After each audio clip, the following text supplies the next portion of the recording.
പ്രിയപ്പെട്ട സഹോദരങ്ങളെ, നീ ആരോടെല്ലാം കൊണ്ടുപോയാലും മാറാത്ത രോഗങ്ങൾ നിനക്കുണ്ട്. നീ ആരെയെല്ലാം ആശ്രയിച്ചിട്ടും നടക്കാത്ത ഒരുപാട് കാര്യങ്ങൾ നിന്റെ ജീവിതത്തിലുണ്ട്. എത്രയൊക്കെ പരിഹരിക്കാൻ നോക്കിയിട്ടും പരിഹാരം കണ്ടെത്താൻ കഴിയാത്ത ഒരുപാട് പ്രശ്നങ്ങൾ നിനക്കുണ്ട്.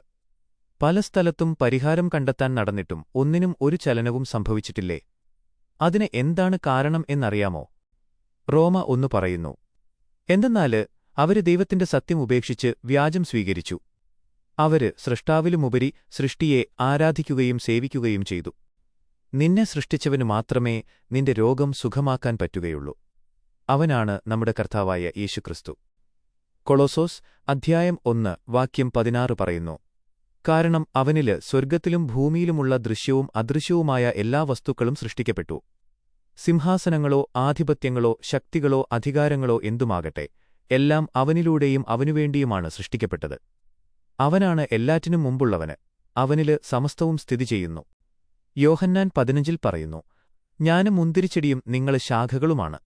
ആര് എന്നിലും ഞാന് അവനിലും വസിക്കുന്നുവോ അവന് ഏറെ ഫലം പുറപ്പെടുവിക്കുന്നു. എന്നെക്കൂടാതെ നിങ്ങൾക്കൊന്നും ചെയ്യാന് കഴിയുകയില്ല.